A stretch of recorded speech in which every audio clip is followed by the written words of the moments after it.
ධර්මානුශාසනාව දේශකයන්න් වහන්සේ කුලියාපිටිය කබලෑවත්ත දහම් සෙවන සදහම් නිකේතනයේ අනුශාසක පූජ්‍යපාද අඹගහලන්දේ අරිය විමල ස්වාමින්ද්‍රයන්න් වහන්සේ.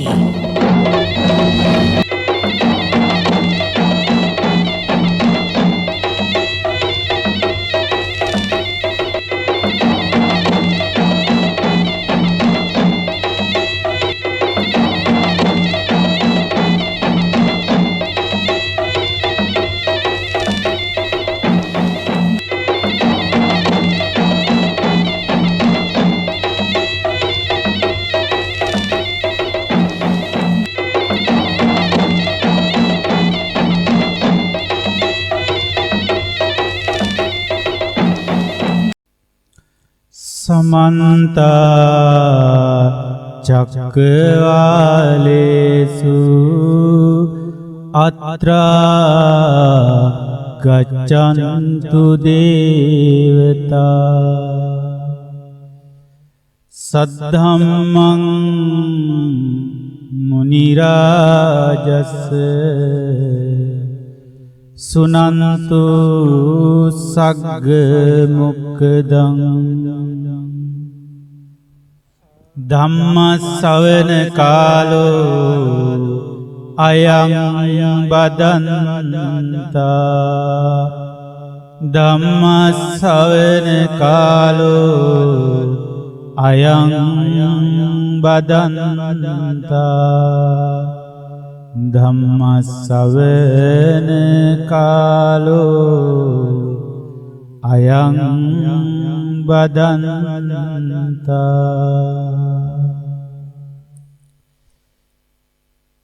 තිලෝවග්ග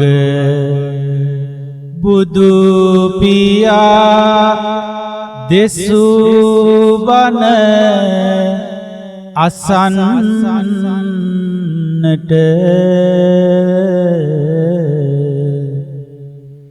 අවසර තියෙනවා දෙවිඳුනි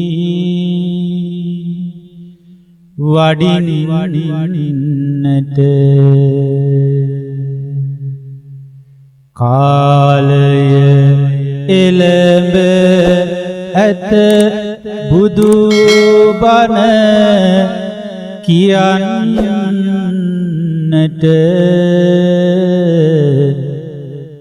දෙවියොත් වඩිවා මේ බණ අසන්නට දෙවියොත් වඩිවා අද බණ අසන්නට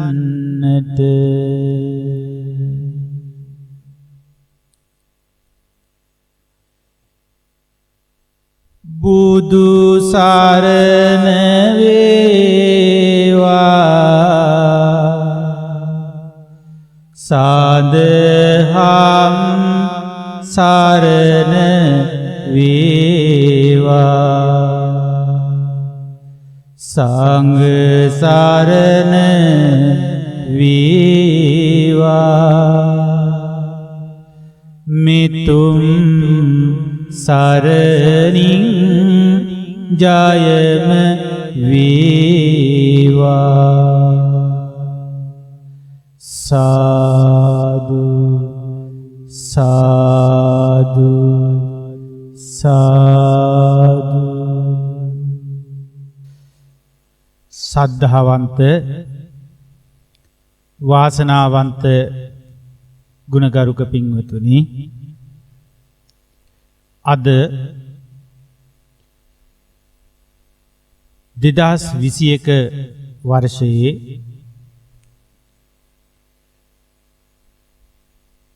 පොසොන් පුන් පසළොස්වක පොහෝ දවස. ඒ උතුම් පූජනීය මහඟු වටිනාකමකින් යුක්ත වූ ඒ උත්තරීතර දවස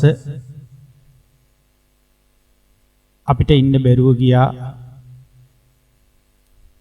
ඒ ධර්මය මේ ලංකාදීපයට වැඩම කරවන මොහොත දකින්නට. එහි ප්‍රතිඵල ලබන්නට එදා අපිට බැරුව ගියා. එදා අනුබුදු මිහිඳු මහරහතන් වහන්සේ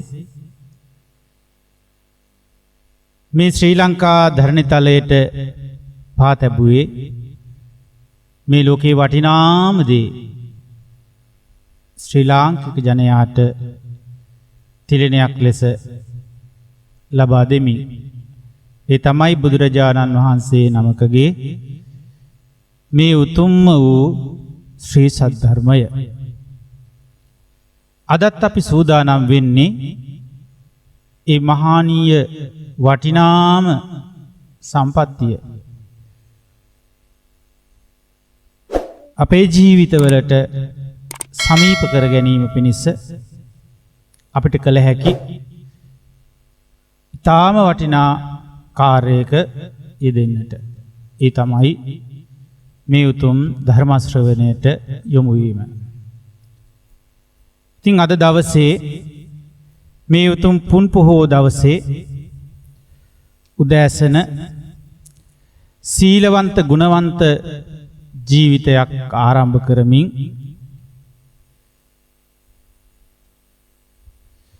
සිල්වත් බවට පත් වූ ඔබ හැම දෙනාට මේ වටිනා ධර්ම දාණය අද ලබා දීමට කටයුතු කරන්නේ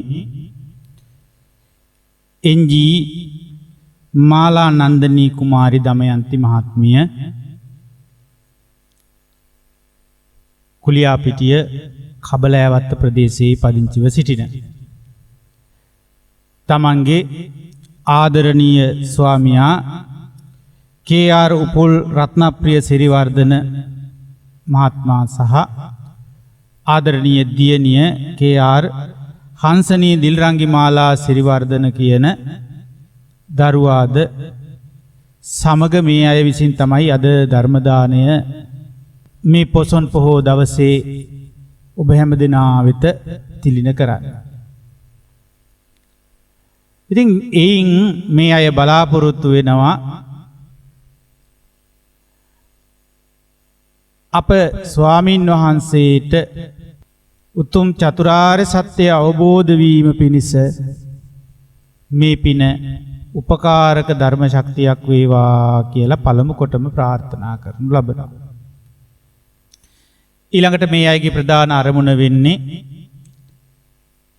උපුල් රත්නප්‍රිය මහත්මයාගේ සහ මාලා නන්දනී කුමාරි දමයන්ති මහත්මියගේ ඒ දෙදෙනාගේම මේ වර්ෂය තුල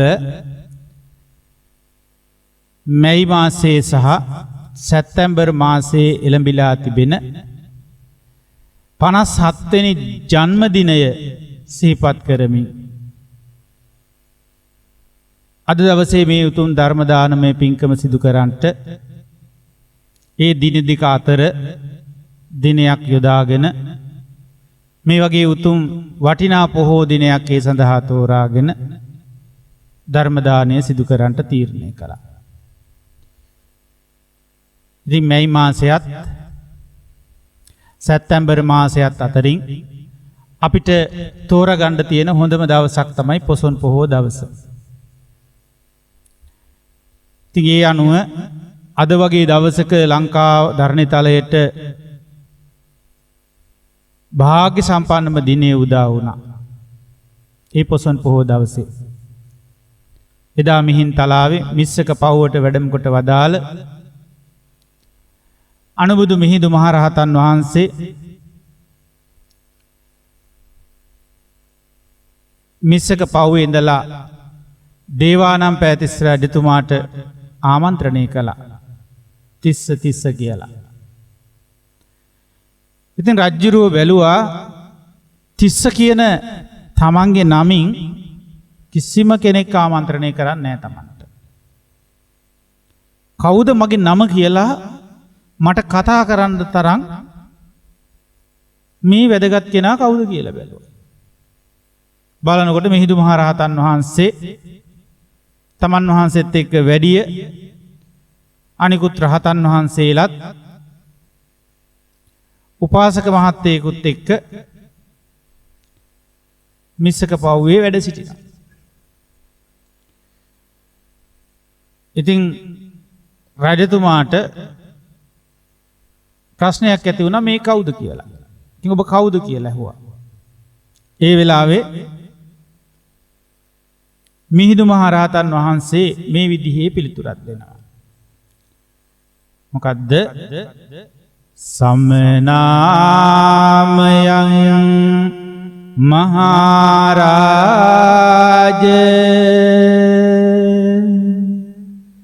ධම්ම රාජස්ස සාවකා තමේව අනුකම්පාය ජම්බුදීපා ඉදාගතා. මේ විදිහට තමයි එදා අනුබුදු මිහිඳු මහරහතන් වහන්සේ දෙවන පෑතිස් රජතුමාට පිළිතුර ලබා දුන්නා. මොකක්ද ඒකෙන් අදහස් කරන්නේ? මහරජ අපි ශ්‍රමණයෝ. කාගේ ශ්‍රමණයෝද? ඒ භාග්‍යවත් අරහත් භාග්‍යවතුන් වහන්සේගේ ධර්ම රාජයාණන් වහන්සේගේ ශ්‍රාවක ශ්‍රමණයන් වහන්සේලා. සමන මේ ශ්‍රමණවරු අපි මේ භාග්‍යවත් බුදුරජාණන් වහන්සේගේ ශාසනයේ බුදුරජාණන් වහන්සේ තමයි ධර්ම රාජයාණන් වහන්සේ. ඒ ධර්ම රාජයාණන් වහන්සේගේ ශ්‍රමණයන් වහන්සේලා අපි. සමනාමයන් මහරජ. මහරජ අපි ශ්‍රමණයෝ. ධම්මරාජස්ස ශ්‍රාවකා. ධර්ම රාජයාණන් වහන්සේගේ ශ්‍රාවකයෝ. ඒ කියන්නේ බුදුරජාණන් වහන්සේගේ දහමට ඇහුම්කන් දීලා ඒ අනුව ජීවිතය හදාගත්ත අය. තමේව අනුකම්පාය ඔබ වෙනුවෙන්ම අනුකම්පාවෙන්ම තමයි අපි මෙහිට වැඩම කළේ. කොහේ ඉඳලාද? ජම්බුදීපා ඉදාගතා. ජම්බුද්දීපයේ ඉඳලා තමයි අපි මේ වැඩම කළේ. එතකොට බුදුරජාණන් වහන්සේ වැඩ සිටිය දීපය දේශ තමයි ජම්බුද්දීපය.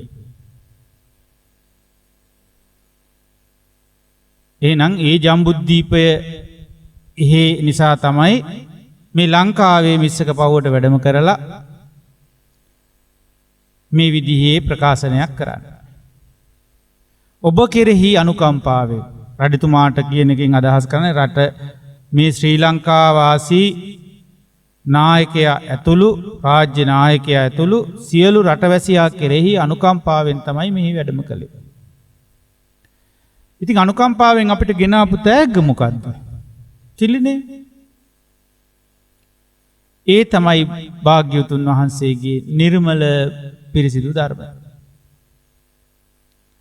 එතකොට ඒ දහම තමයි අපේ ජීවිතවලට අද වගේ දවසක ලැබෙන්න පටන් ගන්න. ඉතින් එදා මෙදා තුර ඒ දහම අපිට කෙමෙන් කෙමෙන් අපේ අධ්‍යාත්මයට ලැබෙමින් තියෙනවා. ඉතින් ශ්‍රී ලංකාවට බුදුදහම නිවැරදිව පිරිසිදුව ලැබුණාසේ අපේ ජීවිතවලටත් බුදුරජාණන් වහන්සේගේ දහම දැන් ලැබෙන්න කාලය ඇවිල්ලා. පින්වතුනි මං කැමති ඒ බුදුදහම ලංකාවට පැමිණෙන්න කලින් ලංකාවේ තිබුණේ මොන වගේ ආගමික පසුබිමක්ද? ලංකාවේ තිබුණේ ධාර්මික පසුබිමක්ම නෙවෙයි. ආගමික පසුබිමක් තිබුණා. ඇයි මං කිව්වේ මොන ආගමද තිබුණේ කියලා නම් කරන්න පුළුවන් ආගමක් හැටියට නමක් නැති වුණාට ආගමික පසුබිමක් තිබුණා. ඒකට ආගමික පසුබිම කියලා කියන්නේ ඇදහිලි ස්වභාවයක් තිබුණා. ඒකට ආගමික ලක්ෂණය තමයි අදහන ගතිය. අදහන ලක්ෂණය. ඒක බුදුදහමේ නැහැ කියලා නෙවෙයි කියන්නේ. හැබැයි බුදුදහමේ ධර්මතාවයක් අවබෝධ වෙන ස්වභාවය තියෙනවා. ඒක අපි සාකච්ඡාවට ගනිමු. ඉතින් එදා තිබුණු ඇදහිලි තමයි සමහර අය තමන්ගේ ගැලවුම්කරුවන් හැටියට අදහගෙන හිටියේ යක්ෂ රාජයෝ. චිත්‍රරාජ සහ කාලවේල කියන යක්ෂයන් තමයි මේ දිවයින රකින්නේ. මේ දිවයින ආරක්ෂා කරන්න. එහි ජනී ජනයාගේ ජීවිතවලට පිහිට වෙන්නේ ආරක්ෂාව දෙන්නේ. හැමදෙයින්ම රැකවරණය හදලා දෙන්නේ. ඒ බලවේග, ඒ ශක්ති. එනිසා ඒ අය හැම දුකක්ම කරදරයක්ම විපතක්ම ඉදිරියේදී චිත්‍රරාජ කාලවේල කියන යක්ෂ රාජෝ තමන්ගේ ජීවිතයට තියෙන පිළිසරණ හැටියට පිළි අරගෙන ඒ අයට කතා කරලා හදවතින් කතා කරලා යම් යම් ඉල්ලීම් කරන්න පුරුදු වෙලා හිටියා. ඒ තමයි ආගමික ලක්ෂණය. ඇදහිල්ලක ලක්ෂණය. ඉල්ලනවා. ප්‍රාර්ථනා කරනවා. යදිනවා. යාඥා කරනවා. කියන වචනවලින් අපි හඳුන්වා දෙන්නේ ඒ ආගමික ලක්ෂණයි. අදටත් ඔබට පේනවා පින්වතුනි. ආගමික ලක්ෂණ වලින් යුක්ත මේ ආගම් වල අපි මේ ටික දකිනවා. ඒ ලක්ෂණ ටික දකිනවා. දැන් බුදුරජාණන් වහන්සේ ලබා දෙන ධර්මයේ ලැබුණට පස්සේ ඒ අය මේ ඇදහිලි විශ්වාස සම්පූර්ණයෙන්ම බැහැර කරන්නේ නැතුව ඒ ඇදහිලි විශ්වාස නිවැරදි තැනකට යොමු කරලා නිවැරදි විදිහට මොකද කරන්නේ? ඒ ඇදහීමට හොඳ අර්ථයක් එකතු කරනවා. ලොකු ඉල්ලීමකටම විතරක් යනවා වෙනුවට යම්කිසි ධර්මතාවයක් පිහිට කරගෙන පිළිසරණ කරගෙන ජීවිතයට නව ආලෝකමත් පැතිකටක් උදා කරගන්න ඒ දේ යොදා ගන්නවා. මිහිඳු මහරහතන් වහන්සේ මූලික වෙලා ලංකාවට බුදුදහම රැගෙන ආවට පස්සේ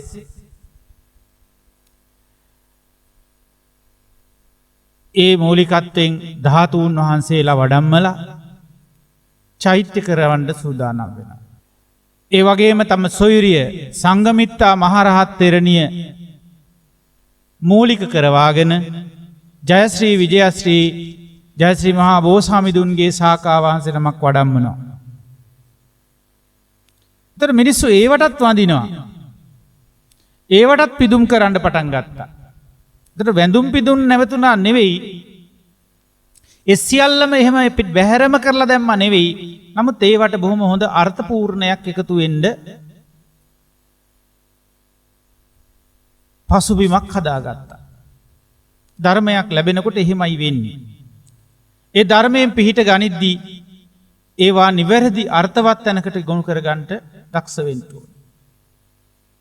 ඒ නිසා ඒ ධර්මයකට සමීප වෙන්න උත්සාහ කරන ඔබ, ඔබේ ජීවිතයට ධර්මයක් සමීප කරගන්න උත්සාහ කරන ඔබ ඇදහිලිමය ස්වභාවයට යනවට වඩා යම් දාර්ශනික වූ අදහසක්ද එයට මූලික කරගත යුතුයි. ඇදහීම සම්පූර්ණයෙන්ම පසකලා කටයුතු කළ යුතුයි කීවා නෙවෙයි. ඇදහීම පමණක්ම හුදු විශ්වාසයක් තුළ පමණක්ම රැඳී සිටීම බුදුදහමේ න්‍යාය නොවෙයි. බුදුදහම අපිට ඊට වඩා දාර්ශනික වශයෙන් විමසා බලන්න පුළුවන් පැතිකඩක් විවර කරමිනුයි මේ වන්දනාවන් වුණත් මේ පුද පූජාවන් වුණත් අර්ථවත් භාවයකට යොමු කරලා දෙන්නේ. ඒ නිසා පින්වතුනි අද දවසේ මේ මාලා මහත්මිය සහ උපුල් මහත්මාට ඒ දරුවට ඇතිවුණු මේ උත්තරීතර අදහස මේ ධර්මය තිලින කරන්න ඕන කියලා ඇතිවිච්ච ධර්මදානය පිළිබඳ හැඟීම පුංචි එකක් නෙවෙයි. එදා ධර්මාශෝක රජතුමා ඒ විදිහට අන් අයට මේ ධර්මය ලබා දිය යුතුයි කියලා මගේ යහළු මිත්‍ර රටවල් වලට ඒ රාජ්‍යවලට මේ ධර්මය ඇහෙන්න සැලැස්විය යුතුයි කියලා එදා ඒ ධර්මාශෝක රජතුමාගේ හදවතේ ඇතිවෙච්ච සිතුවිල්ල නොවන්නට අද අපි මේ නිර්මල පිරිසිදු ධර්මය අහන අය නෙවෙයි. එහෙනම් මේ ලංකාව පුරා චිත්‍රරාජ කාලවේල ප්‍රතිමා හැමතැනම නිර්මාණය වෙලා තියෙවි. ඒ වගේම තව කොටසක් නාග පිරිස හැටියට නාග ගෝත්‍රික පිරිස් හැටියට නාරජවරුන් වන්දනා කරමින් නාරජවරුන්ට දුක කියමින් කන්නලව් කරමින් විවිධ ප්‍රාර්ථනා කරන්නට යෙදුණා.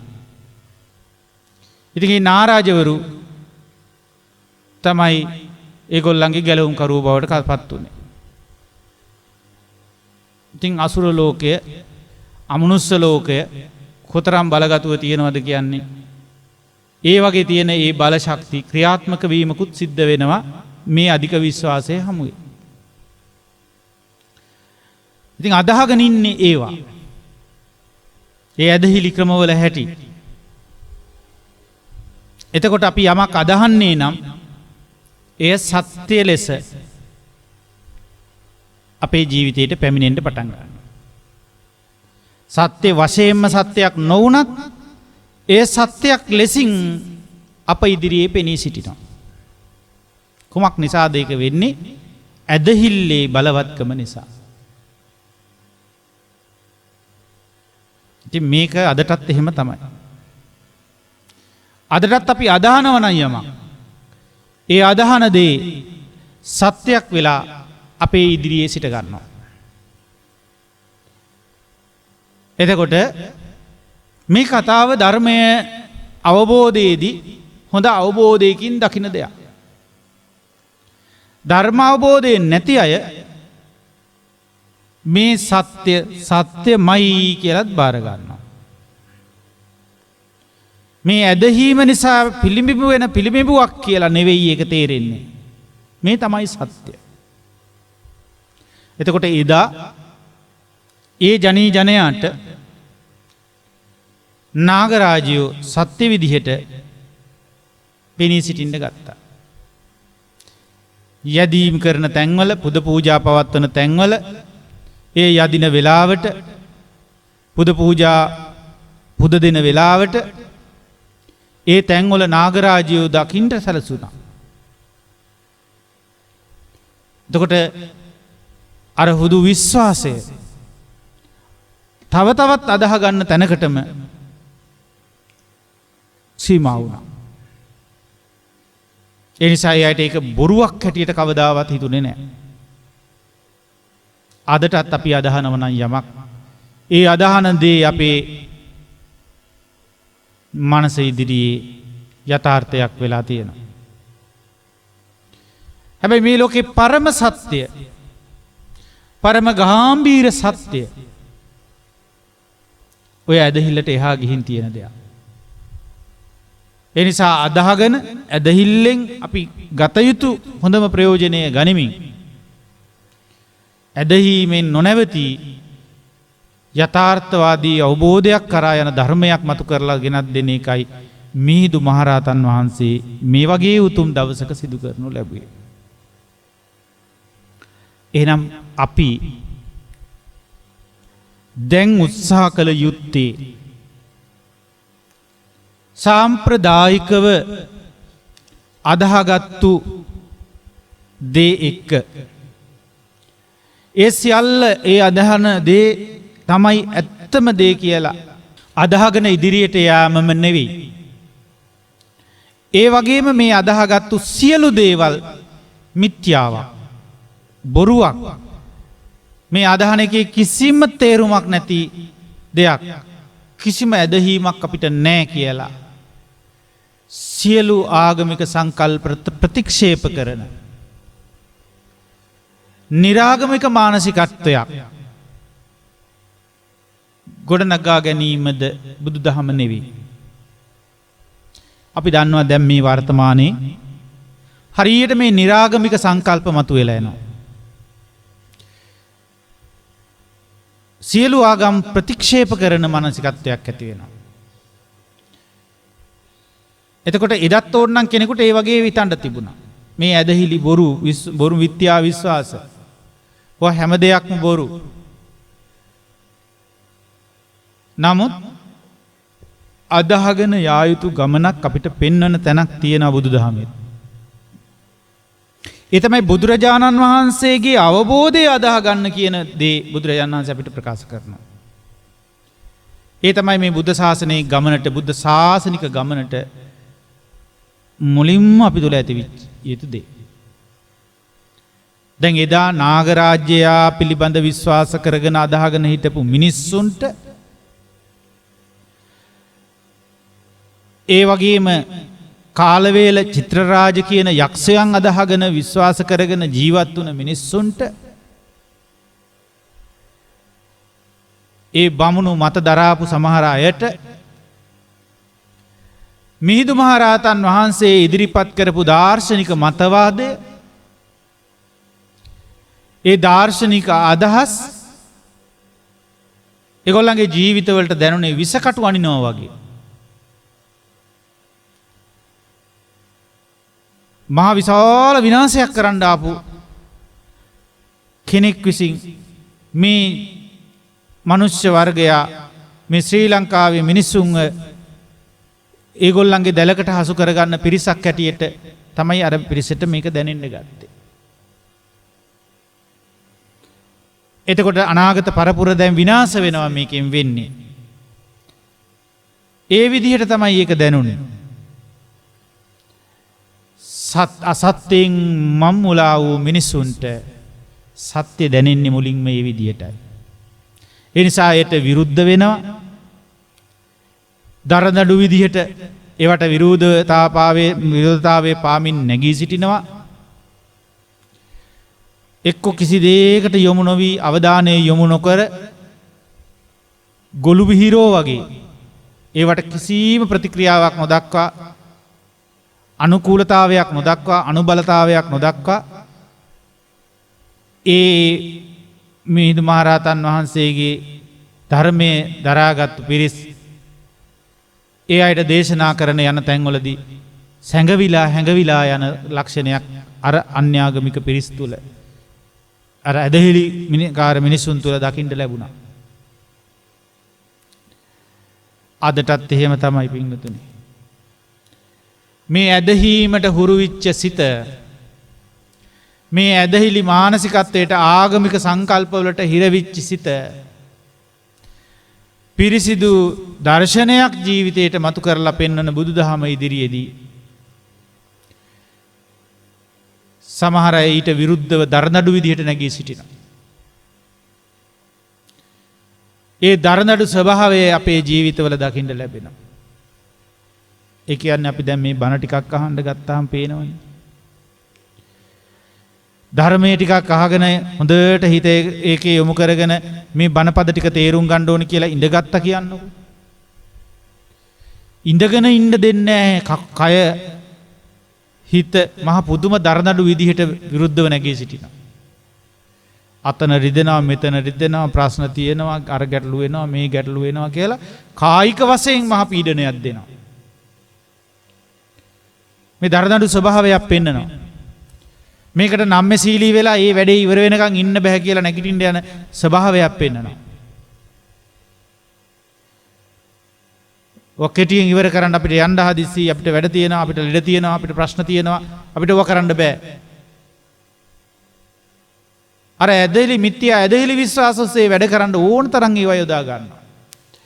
හැබැයි මේ සත්‍ය වූ දර්ශනයට ඇහුම්කන් දෙන්න වේලාවක් හදාගන්න කාලයක් නෑ අද. අද බලන්න පෝය දවස. ඒ දහම වෙනුවෙන් කැප කරන්න තියෙන හොඳම දවසෙත් විවිධ වැඩ ලිස්ට් ඉදිරියට දාගෙන ඒ කාර්යයන් සාධනය කිරීම උදෙසා හදවතින් ඒවට බැඳිලා ඒ වගේ කාර්ය සාධනය කිරීම උදෙසා කාර්ය සාධන කමිටුවලට බැඳුනා වගේ වැඩ වැඩි කියා.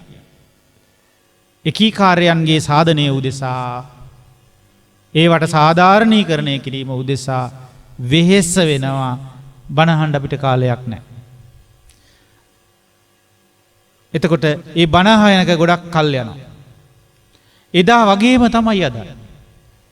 මිහිඳු මහරහතන් වහන්සේ ලංකාවට වඩින වෙලාවෙත් අර ආගමික සංකල්ප වලින් බැඳිලා හිටපු මිනිස්සු ඒ පුද පූජා ඇදහිලි විශ්වාස එක්කලා විවිධ වැඩ කටයුතු වල යෙදෙමින් හිටියා මිසක මේ දහමට ඇහුම්කන් දුන්න පිරිස 14කටම සීමා වුණා. අදටත් එහෙමයි. අදටත් අපිට තියෙනවා වැඩ ලිස්ට්. කාර්ය ලිස්ට් තියෙනවා. ඒ කාර්ය බාර වෙලා තියෙනවා අපිට.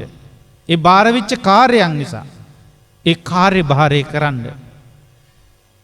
අපි වෙහෙසෙනවා. ඒ කාර්ය තුලින් භාරය අපි නිදහස් කරගන්න උත්සාහ කරනවා. එදත් එහෙමයි. භාර විච්චය ඒ භාරය නිදහස් කරගන්න විවිධ කාර්යයන්ගේ යෙදුණා. අදත් ඒ වගේ. තමන් ඔළුවට බාරගත්තු බාහිර දූරයයි කියලා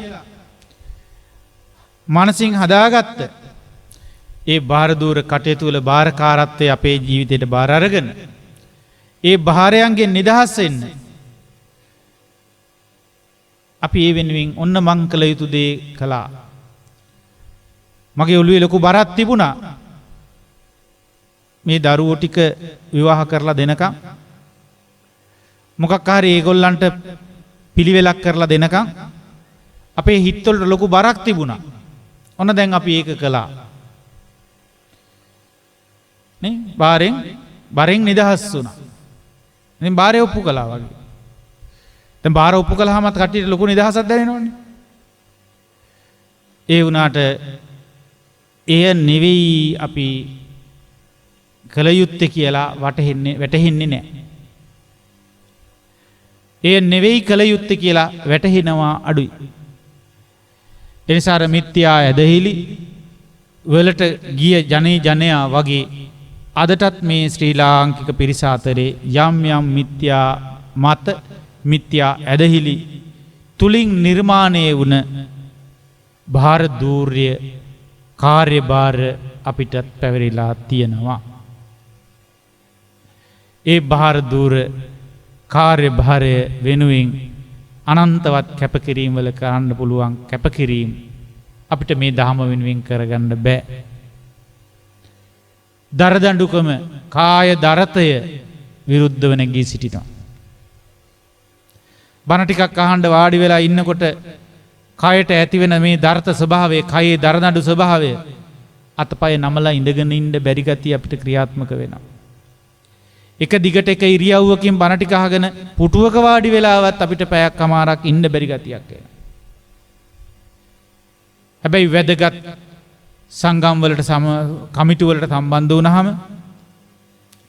ඒ වගේ පැය 2 3 4 ඒ පුටුව වලට වෙලා වාඩි වෙලා අරවට කන් දීගෙන අහගෙන බලාගෙන ඉන්නවා. විනෝද වෙන නර්තන ශාලාවකට මේ ඒ වගේම නාට්‍යයන් ආදී දේවල් බලන වේදිකාවක ඉදිරියේ සංගීත සම්දර්ශන ආදී දේවල් සිදුවෙන වේදිකාවක් ඉදිරියේ විවිධ ගෝසාකාරී විදිහට බෙරිහන් දීගෙන කෑ ගහගෙන දේශපාලන කරන දේශපාලනික ආමන්ත්‍රණ වේදිකාවක් ඉදිරියේදී දහසකුත් පීඩා බාධක මැද්දේ නොසැලී හිටගෙන ඉන්නවා කිසිම විරෝධත්වයක් නොපා. කයරි දෙන්නෙත් නෑ, ඇඟරි දෙන්නෙත් නෑ, කකුල්රි දෙන්නෙත් නෑ, ඔළුවරි දෙන්නෙත් නෑ, බඩරි දෙන්නෙත් නෑ.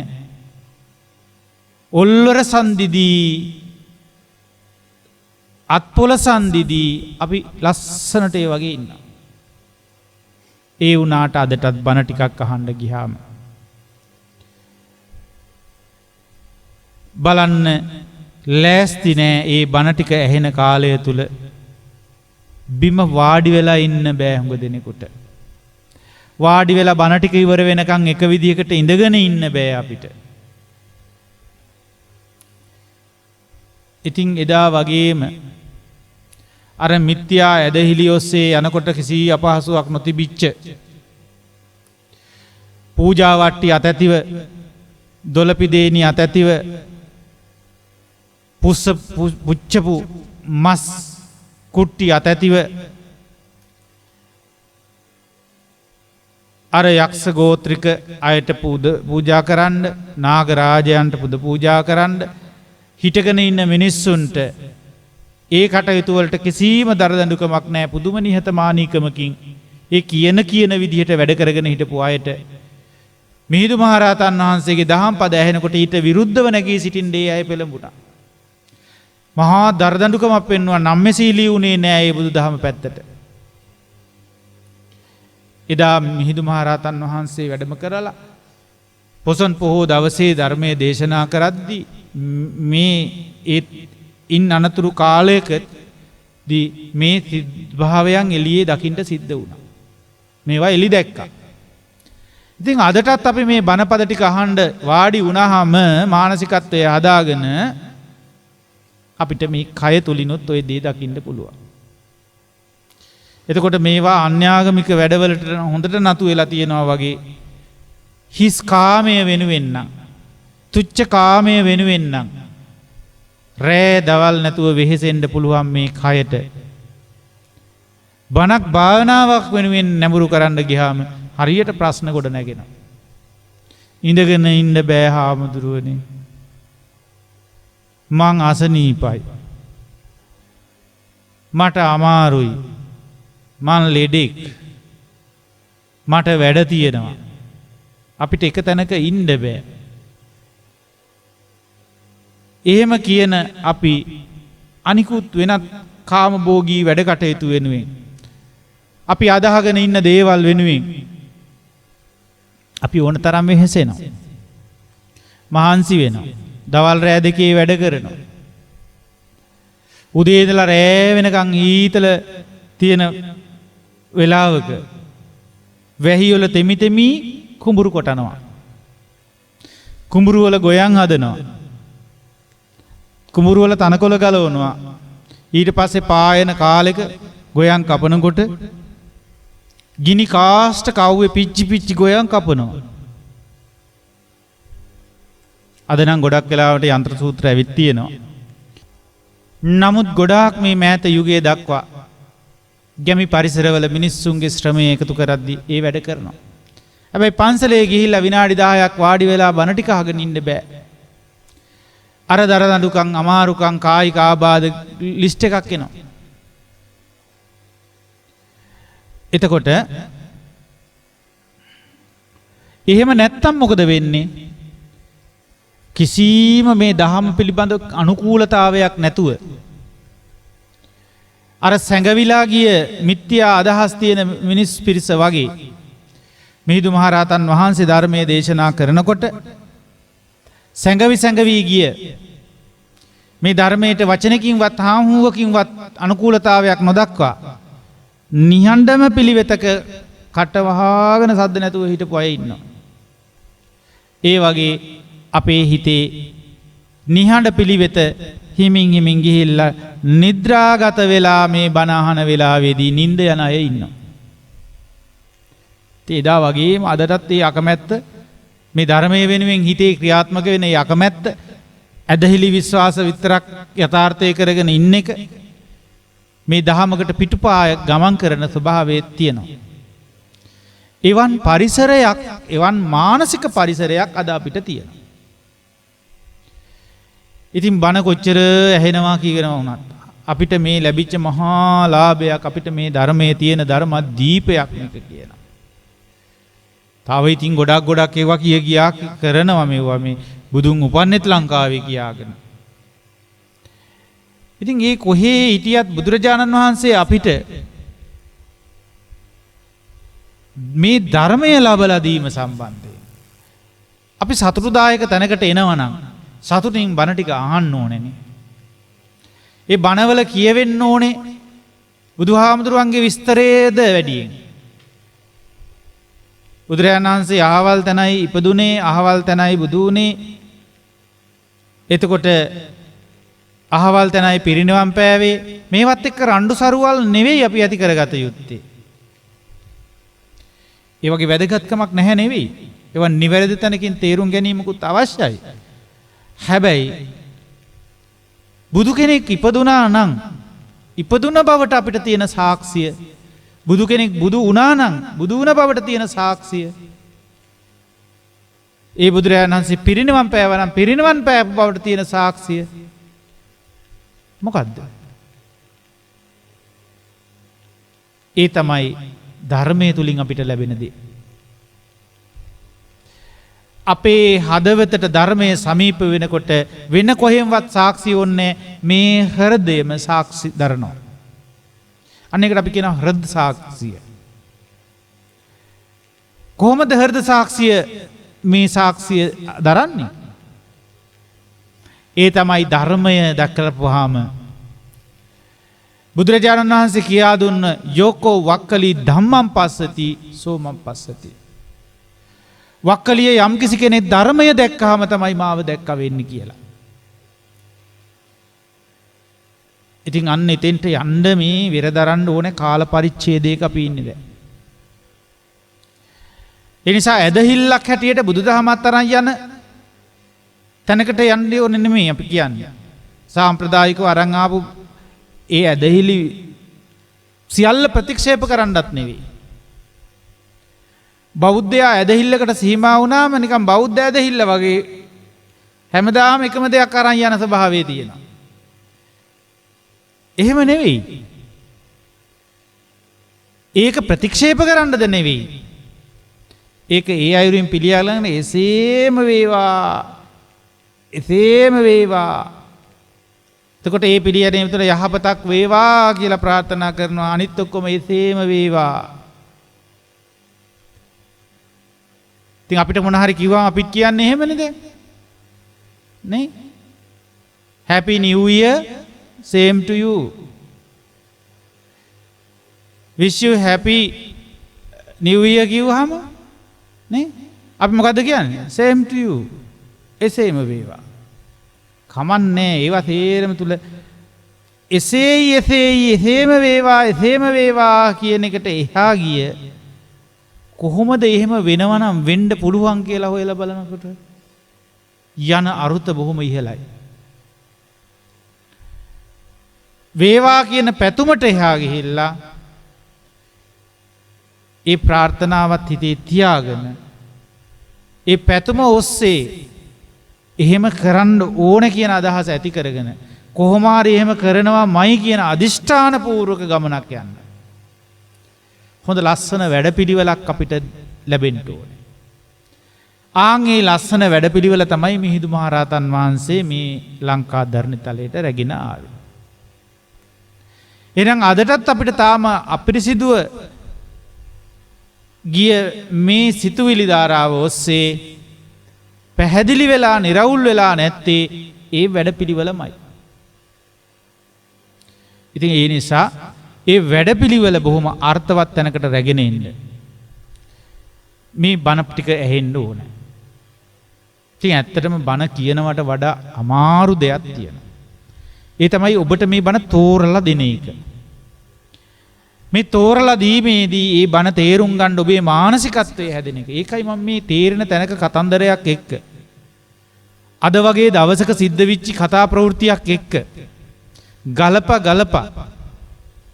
අද කොහොමද අපේ ධර්මයේ නිවැරදි තැනකට ගන්න අපේ මේ මිත්‍යා ඇදහිලි පැත්තෙන් අපි මිදෙන්නේ කියලා තේරුම් කරලා දෙන්න බලන්න කොච්චර උත්සාහ කරන්න වෙනවද කියලා. එතනම ගලපලා කිව්වේ නැත්නම් එතනම අපිට ගිලිහිලා යනවා. ඒකට හේතුව අපි හොඳ සිහිනුවණකින් නෙවෙයි ඉන්නේ. අපේ ජීවිතේ හොඳ යොමු වෙච්ච සතියක් නැහැ.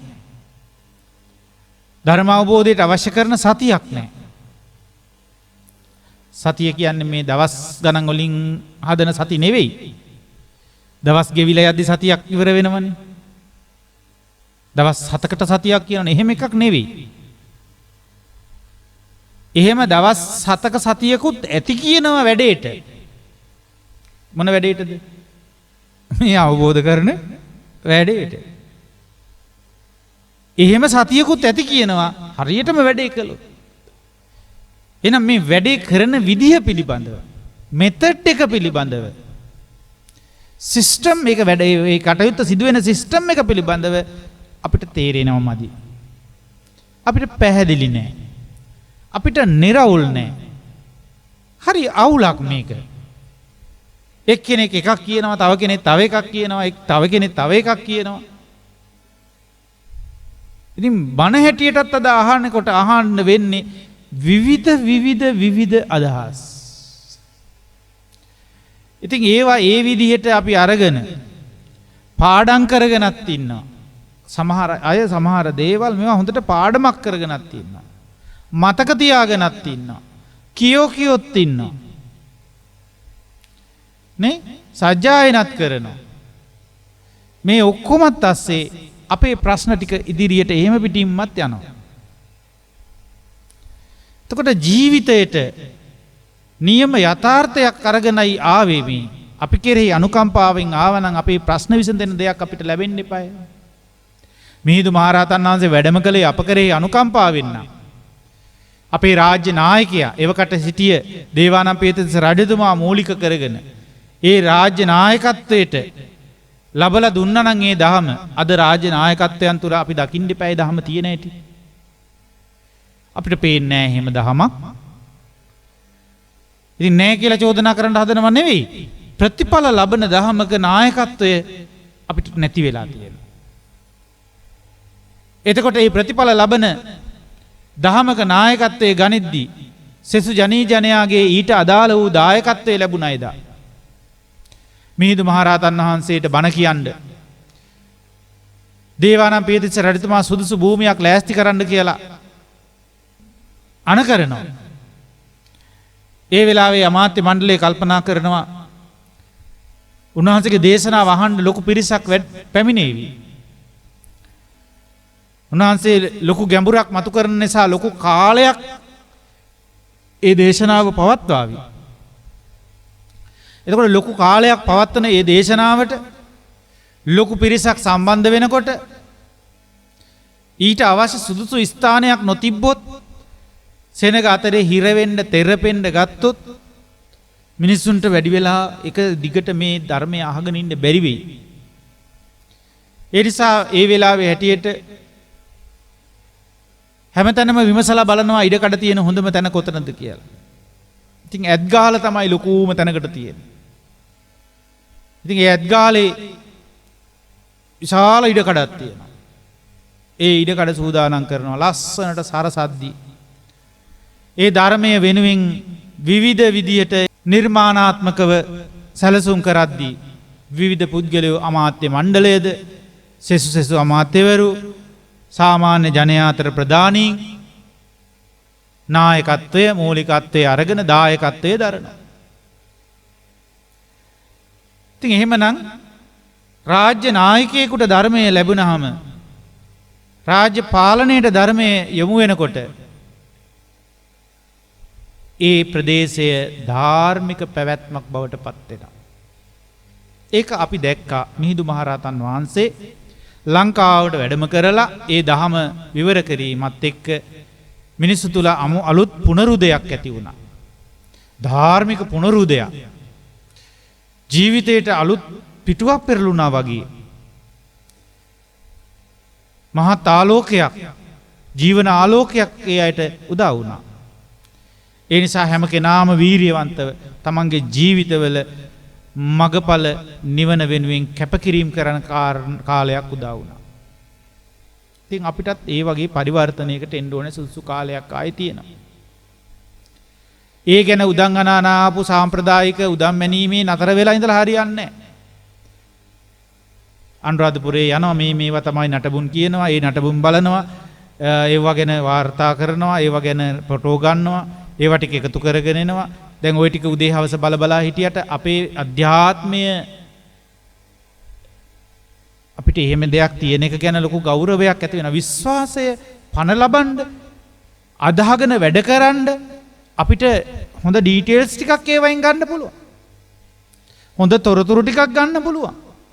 විශ්වාස කළ හැකි මට්ටමේ සාධක සාක්ෂි පදනම් මත පිහිටලා අපිට මේ බුදු අදහ ගැනීම කරන්න පුළුවන් තැනකට ඕන තරම් කරුණු තියෙනවා. එතකොට ඊට පසුබිම අපි හදාගන්නකොට ඒ වගේ අපි අධ්‍යාත්මික පරිසරයක පරීක්ෂණයක යෙදෙන්න, ගවේෂණයක යෙදෙන්න අපිට අනුග්‍රහය ලබා දෙන්න සිද්ධ වෙනවා. ඉතින් ඒ වගේ අපි නොසිතන පැතිකඩකින් මේ ධර්මය අපිට දකින්න අර එදා තිබිච්චි වැඩපිළිවෙලම මෙහිද දියත් කළ යුතු ආකාරයක් තිබෙන බව අපි තේරුම් ගත යුතුයි. එතකොට රාජ්‍ය නායක මට්ටමින් එදා රාජ්‍ය නායකයෝ වැඩ කළේ කෙසේද බුදුදහමට නැමිලා? බුදුදහමට හිස නමලා කොහොමද වැඩ කළේ? එයාලගේ දඩයන් ජීවිතය අතහැරියා. විනෝදයේ පිණිස දඩයන් පිණිස ගමන්ගත්තු වැඩපිළිවෙල අතහැරලා දැම්මා. ඒ වගේ අපිත් මේ එක එක දේවල් දඩයන් කරගන්න යන මානසිකත්වයෙන් නායකත්වයේ මෙහෙවන්න හොඳ නැහැ. සියලු නායකත්වයේ යමක් දඩයමක් කරගන්න යම්කිසි ගොදුරක් කරගන්න යමක් ගොදුරු කරගෙන යම් දඩයමක් කරගන්න දඟලන ස්වභාවය අපි අතහැරලා අපේ බුදුදහමේ නාමයෙන් නැමියාවක් ඇති කරගන්න ඕනේ. බුදුදහමට නැමෙන බුදුදහම පැත්තට නැමෙන නැමියාවක් අපි තුල ඇති කරගන්න අපි උත්සාහයක යෙදෙන්න ඕනේ.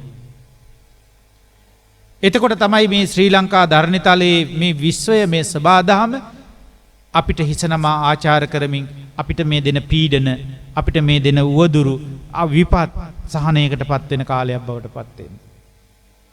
බොහොම ශාස්ත්‍රීය කාලයක් උදා වූ බව බහලා තියෙනවා. මිහිඳු මහරහතන් වහන්සේ ජන ජීවිතයට උදව් වෙන උපකාර වෙන හැම දෙයක්ම ටිකෙන් ටික මිනිසු තුල ඉගෙනුවා. ඒ කාලේ තිබිච්ච කලා ශිල්ප තුලට අර්ථයක් එකතු කරමින් ධර්මයක් එකතු කරමින් අර්ථයෙන් ධර්මයෙන් කලා ශිල්ප ලස්සන කරමින් මූර්තිමත් කළා. ඒ කලා ශිල්ප තුල විවිධ විදිහේ දේ. මූර්ති කලාව, කැටයම් කලාව, වේගාවට ගොවිතැන කෘෂිකර්මය කර්මාන්තයේ බොහොම ක්‍රමවත් වැඩපිළිවෙලක් තුල ගොඩනගන්න ලස්සන වැඩපිළිවෙලල් ඒ තුල හැදුනා. ඒ බුදුදහමේ ක්‍රමවේදයට ඇදකුද තියෙන තැන් වලින් යන්නේ නැතුව බොහොම ඍජු කරලා වේල්ලවල් හදාගෙන සුදුසු තැනට සුදුසු ජලය ගෙනහිල්ලා සරුසාර පසෙන් ප්‍රයෝජනය අරගෙන හොඳ අස්වැන්නක් ලබන තැනට කටයුතු කිරීම බුදුදහමේ ගැඹුර තියෙන්නේ. එහි සරල පියවරක් කෘෂිකර්මාන්තයට යොමු කරලා දුන්නා. ජීවන ප්‍රතිපදාවක් නේ බුදුදහම කියන්නේ. බුදුදහම කියන්නේ ඇදහිල්ලක් නෙවෙයි. අදහන්නේ නැතුවමත් නෙවෙයි. බුදුදහම කියන්නේ දර්ශනයක්මයි කියලා කිව්වට දර්ශනයක්ම තනිකරම දර්ශනයක් විතරක් නෙවෙයි. ඒකේ යම් දේ අදහගෙන වැඩ කරන්න වෙනවා. එතකොට අදහිල්ලේ විතරක් හිර වෙලා අන්ධ වදහිල්ලක් නෙවෙයි මේක.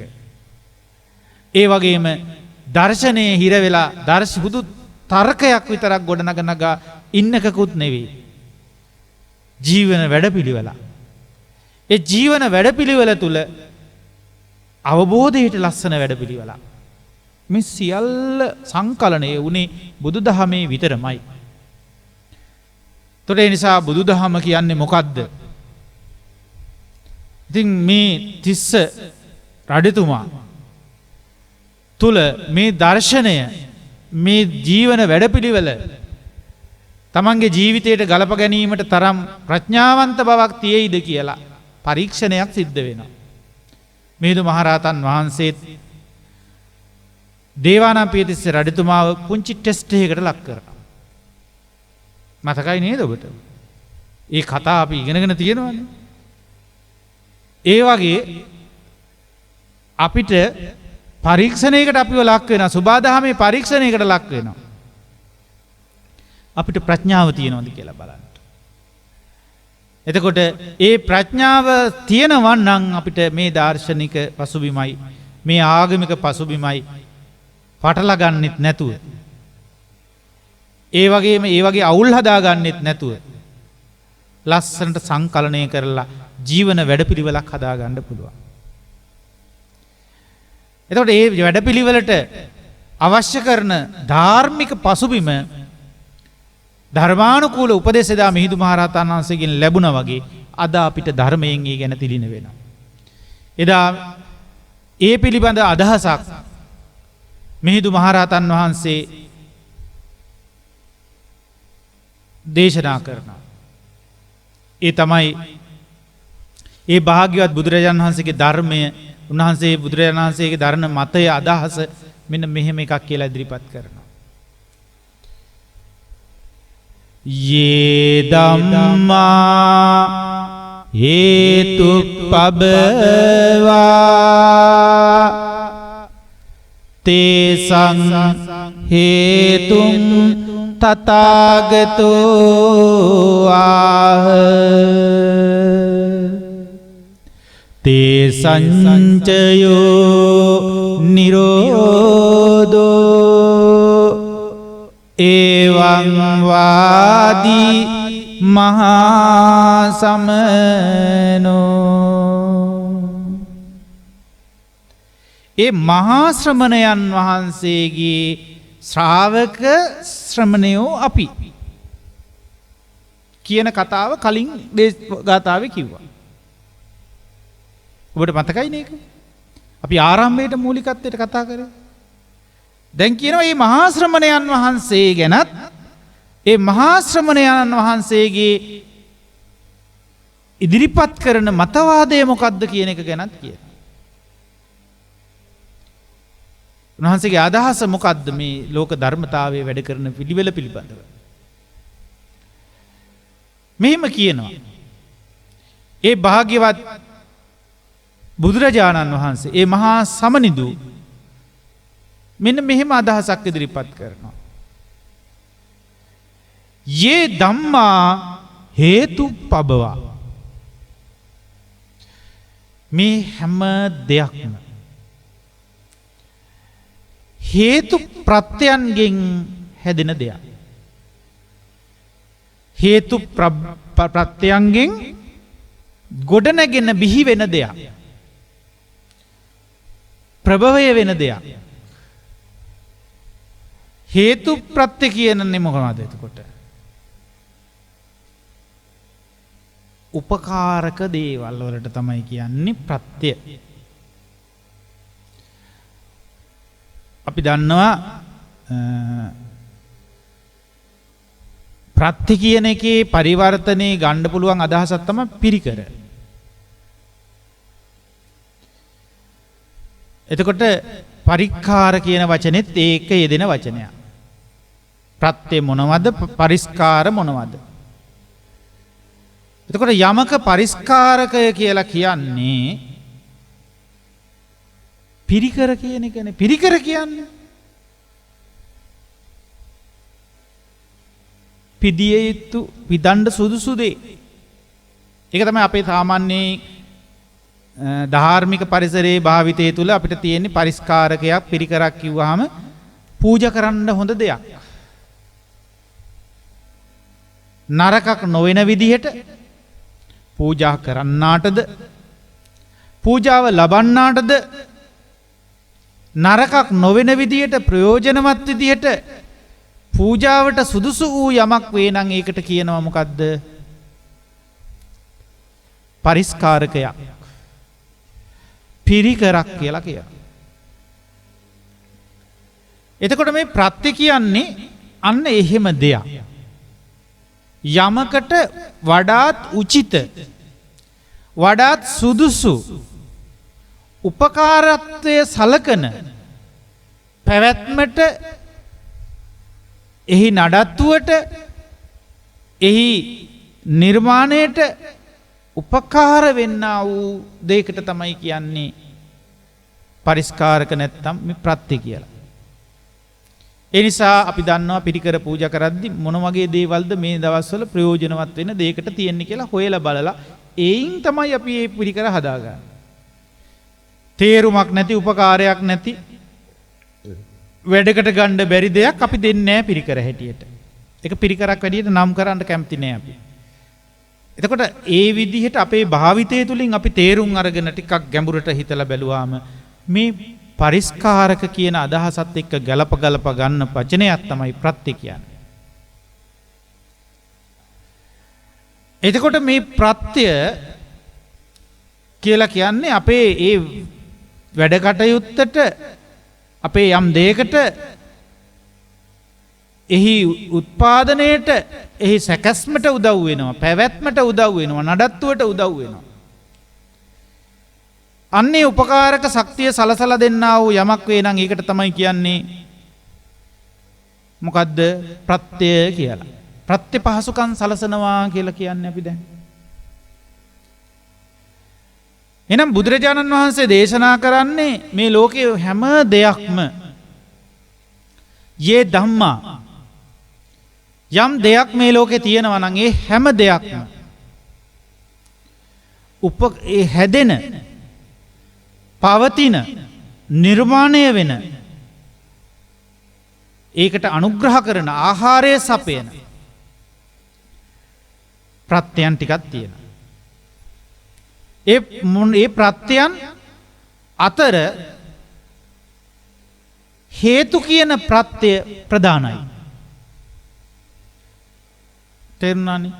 හේතු කියන ප්‍රත්‍ය මූලිකම ප්‍රත්‍ය බවට පත් වෙනවා. ඔය උපකාරක ධර්ම බොහෝ තියෙනවා. ඒ අතරින් මේ බුදුදහම පෙන්නනවා ඒකේ හේතු කියන ප්‍රත්‍ය. හරියට ගහක් හැදෙන්න වැඩෙන්න මූල පද්ධතියක් ඕනනේ. පොහොරත් ඕනේ තමයි. වතුරත් ඕනේ. කනිජත් ඕනේ. ලවණ වර්ගත් ඕනේ.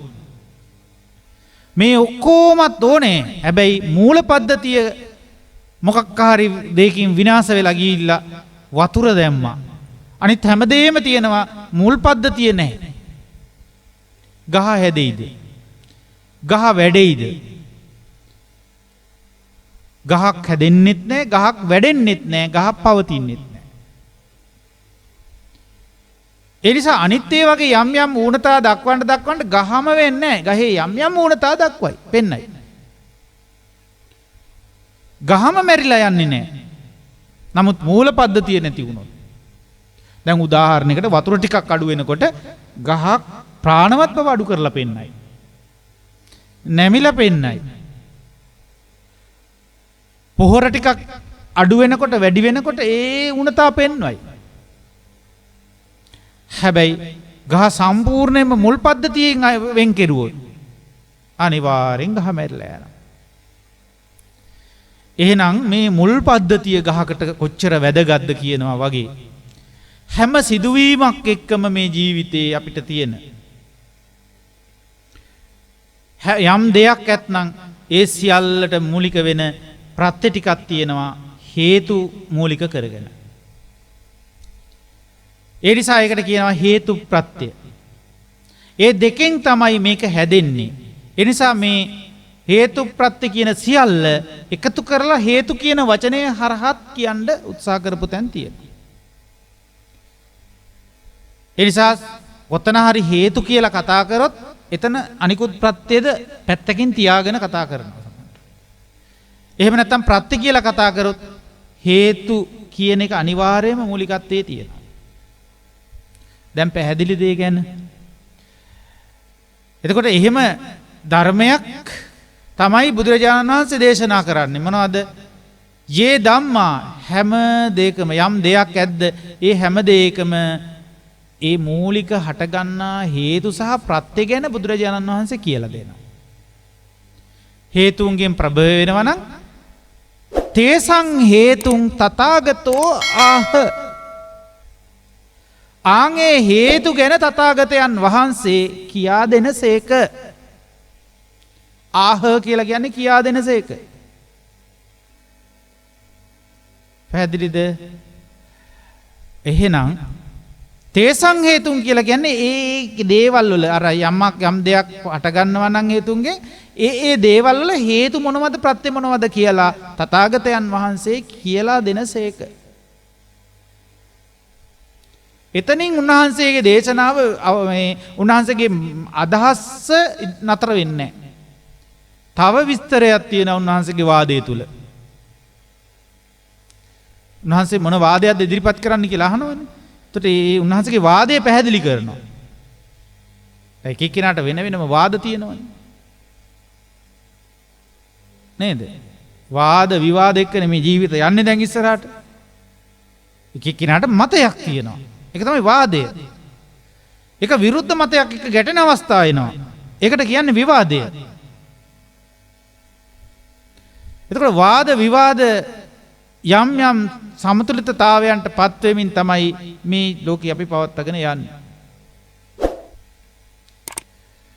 මතයක් එනකොට විරුද්ධ මතයක් එනවා. ඒ දෙක අතර යම්කිසි සංකලනයක් ඇති කරගෙන සමතුලිතතාවයකට පත් කරගත්තාම මේ සමාජය තුළ පැවැත්මක් අදා ගන්න පුළුවන්. ඒ වගේ බුදුරජාණන් වහන්සේගේ වාදය තමයි මේ වාදය. මොකද්ද බලන්න. යමක් හැදෙනවා නම් හැදෙන්නේ හේතු ප්‍රත්‍යයන්ගෙන්. හැබැයි ඒ නිකම්ම කියලා නිකන් ඉන්නේ ඒ හේතු මොනවද කියලා උන්වහන්සේ පෙන්වා දෙනවා. ඒ වගේම තේසංචයෝ නිරෝධෝ. උන්වහන්සේ ඒ වගේ නිරෝධයකුත් පනවනවා. මොන වගේද? ඒ හේතුන්ගෙන් නිරෝධයකුත් පනවනවා. නිරෝධ වෙනකොට මේ හැදෙන්නා වූ ඵලයෙහි නිරෝධයකුත් පනවනවා. එතකොට ඵල ධර්මයන්ගෙත් හේතු ධර්මයන්ගෙත් නිරෝධයකුත් පනවීම කරනවා. තේසංචයෝ නිරෝධෝ. ඒ දෙකේම නිරෝධය ගැනත් උන්වහන්සේ කියා දෙනවා. ඕන් ඔහොම අදහසක් තමයි උන්වහන්සේ දරන්නේ. ඒ මහා ශ්‍රමණිදු ඒ මහා ශ්‍රමණයන්න් වහන්සේගේ අදහස වාදය මතය ඔන්නෝම එකක්. ඒවං වාදී මහා සමන.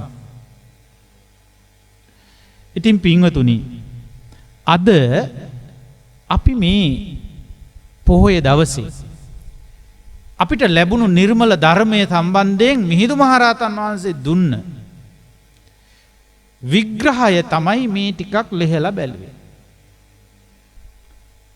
එතකොට අපි බුදුරජාණන් වහන්සේ අපිට ලබලා දෙන්නේ උන්වහන්සේ තුල තිබිච්ච මේ වාදයයි එහෙනම්. එතකොට අපි පොඩ්ඩක් අපේ වාද ඉස්සරහට අරගෙන ඒ වාදවලට විවාද හදාගෙන අපි දැන් බුදුදහමත් එක්ක වාද විවාදවලට යමුද? එහෙම නැතිනම් අපි මේ පොසොන් පෝය දවසේ ඉඳලා මේ වාද විවාද ටිකක් පැත්තකින් තියලා මේ බුදුරජාණන් වහන්සේ මේ සම්බන්ධයෙන් කුමන වාදයක් කුමන අදහසක් ඉදිරිපත් කරන්නේද කියලා සොයලා බලමුද?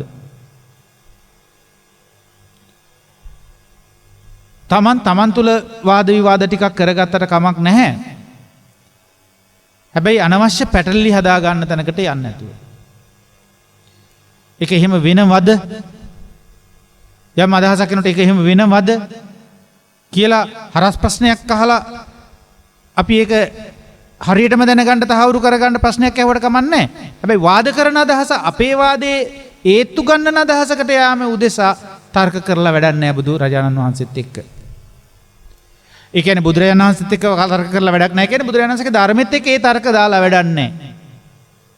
දාර්ශනිකයි මගේ අදහස කියලා අපි තර්ක ගොඩනගනගා තර්ක මේකට බහලන්න උත්සාහ කරාට බුදුරජාණන් වහන්සේ දේශනා කරන මේ සත්‍ය එහෙම ගෝචර කරගන්න බෑ. මා තක්ක හේතු. අර ඇදහිලි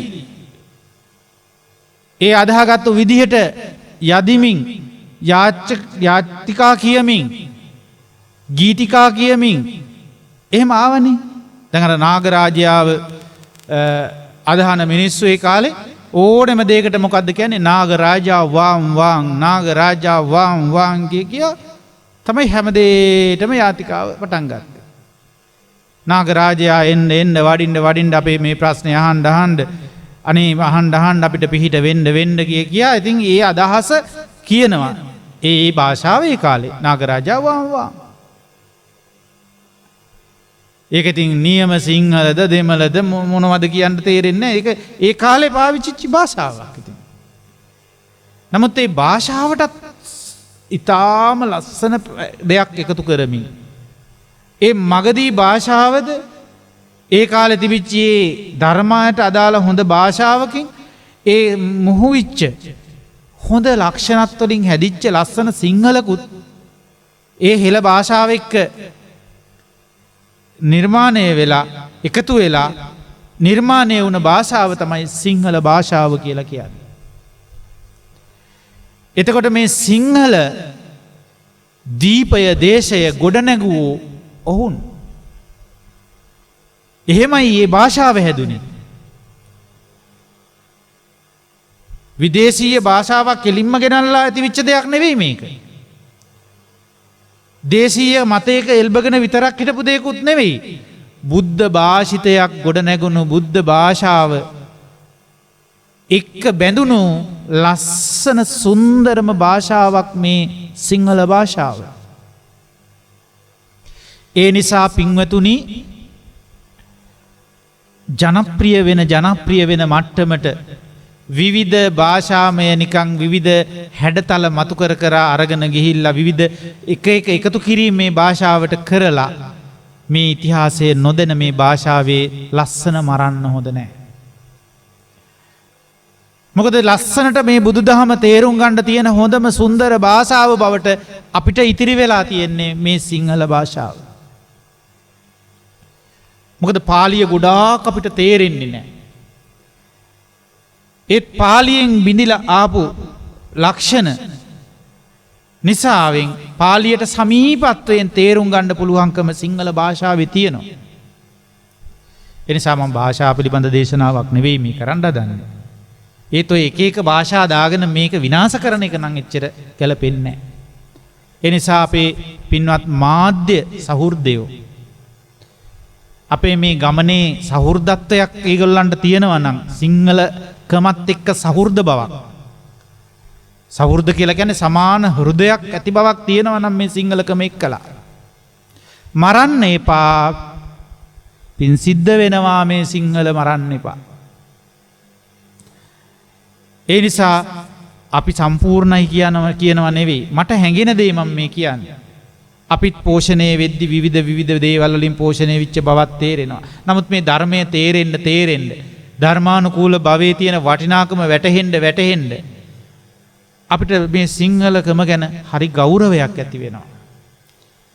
සිංහලයෙක් වෙන්න ලැබීම පිළිබඳව මහා පිනක් කියන හැඟීම ඇති වෙනවා. එතකොට මේ සිංහල ජාතිය තුල සිංහලකම තුල අපිට මේ බුදුදහම පිළිබඳ පුදුමාකාර හැඟීමක් තියෙනවා. ඉතින් මම හිතන්නේ ඒකට මොකක්ද ලේ උරුමකාරකමක් මතුවෙනවා වගේ දෙයක් අපිට තියෙනවා. ඉතින් ඒ කාලේ ඒ අනුරාධපුර යුගයේත් එක්කලා ඇති වුණ අපි අහලා තියෙනවනේ මේ පඬුවස් දෙව් රජතුමා ඉන්දියාවෙන් ගෙන්නගත්තු කුමාරිකාවන් අතර විශේෂයෙන් විජය රජතුමත් ඉන්දියාවෙන් ගෙන්නගත්ත කුමාරිකාවක් විවාහ කරගන්නට. ඒ සියලු දෙනා ශාක්‍ය පරපුරට අයිති ශාක්‍ය පවුලෙන් ආපු කුමාරිකාවන් බව සඳහන් වෙනවා. ඒ කියන්නේ බුදුරජාණන් වහන්සේගේ පවුලෙන්. ඒ කියන්නේ බුදුරජාණන් වහන්සේට ලේ ඥාතිකමක් එක්ක පැමුණුනේ. ඒ විජාය කුමරියත් ඒ බද්දකච්චායනා කුමරියත්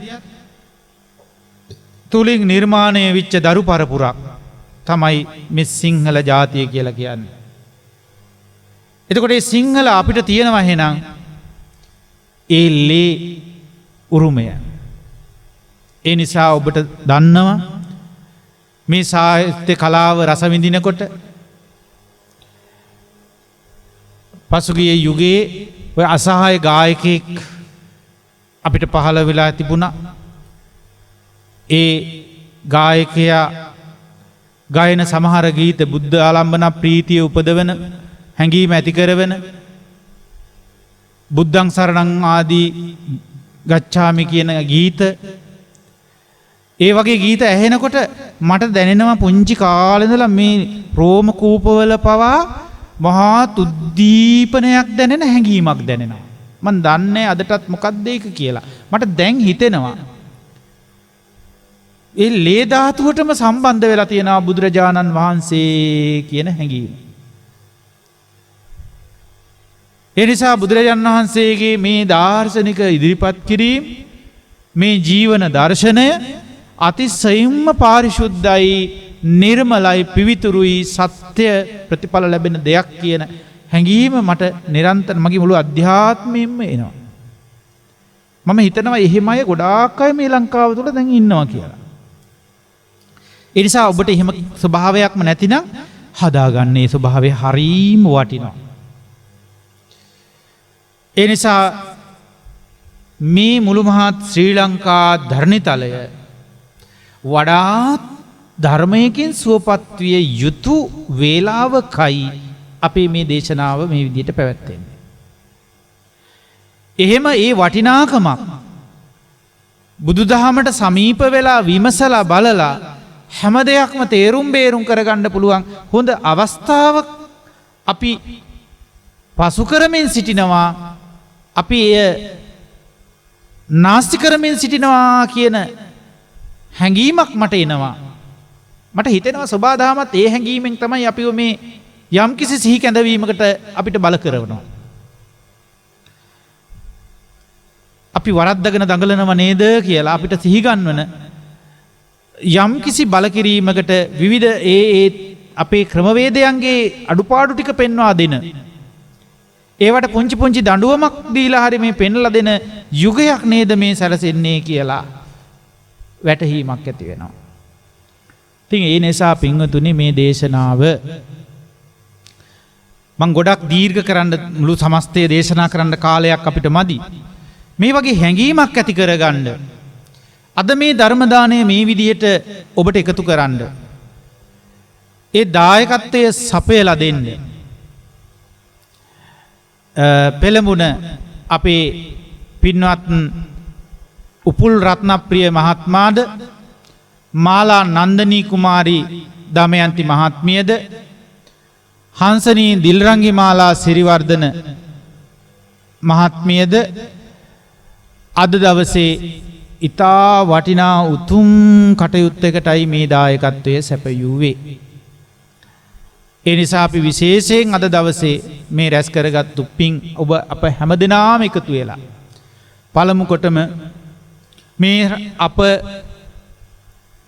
ලංකා ධර්ණිතලය සුරක්ෂිත කරන මුළු මහත් බුද්ධ ශාසනයම සුරක්ෂිත කරන ලෝකය ආරක්ෂා කරන ශාසන පාලක ලෝකපාලක සහ අපගේ ජීවිතවලට අධිග්‍රෝහිත වෙච්ච ඉෂ්ඨකාමී දෙවි දේවතාවුන් වහන්සේලා පළාත් භාර වගේ වාසය කරන දේවතාවුන් වහන්සේලා මේ රුවන්වැලි මහා ස්තූප රාජානන් වහන්සේ අභියස ජයශ්‍රී විජයශ්‍රී ජයශ්‍රී මහා බෝසමිඳුන් අනුරාධපුරයේ රුවන්වැලි මහා සෑය අභියස ඒ ජයශ්‍රී මහා බෝසමිඳුන් අභියස වැඩවාසය කරන දළදා වහන්සේ ඇසුරු කරගෙන වාසය කරන අනිකුත් සියලූම පූජනීය ස්ථානවල වාසය කරන සියලූම දෙවි බඹ පිරිස අපි මේ වෙලාවේ සිහිපත් කරනවා. මේ අපි හැම කෙනාම ආරක්ෂා කරන රැකවරණයට පත් කරන පළාත් භාර එක එක භාරකාරත්වයන්ගෙන් කටයුතු කරන සියලු දෙව් බඹ පිරිස මේ වෙලාවේ සිහිපත් කරනවා. ඒ සියලු දෙව් බඹ පිරිසට මේ පින් අනුමෝදන් කරනවා. අනුමෝදන් වෙත්වා. ඒ සියලු දෙවියෝ සැපවත් වේවා, සුවපත් වේවා. අපිට ධර්මානුකූල දීපයක් තිලින කරලා දෙන්න කටයුතු කරමින් දෙවියොත් උතුම් නිවනින් සැනසෙත්වා කියලා සාදු කියමු. ඒ වගේම අපේ මිය පරලොව ගිය ඥාතිවරුන්ට පින් අනුමෝදනා කරන්න බලාපොරොත්තු වෙනවා. ඒ ඥාතීන් අතර විශේෂයෙන්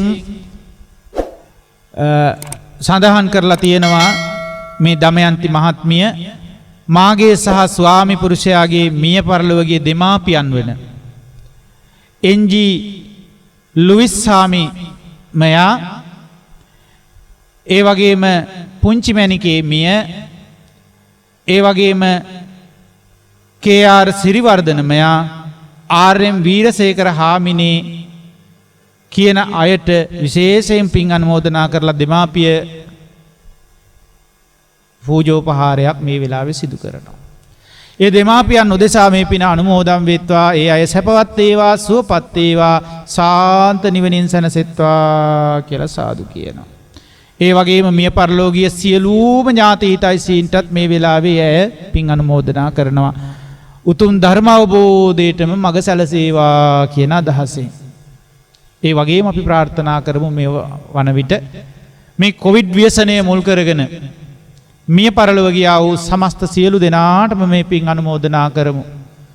උපදිනා භවයක නැවත මෙවන් අකල් වූ මරණවලට ගොදුරු නොවෙන ජාතියක් ජරාවක් ව්‍යාධියක් නැති නිත්‍ය මංගල පරම සුන්දර අමා මහ නිවන් මගම ඒ හැමතෙම විවර වේවා කියලා සාදුකාර පවත්වමු.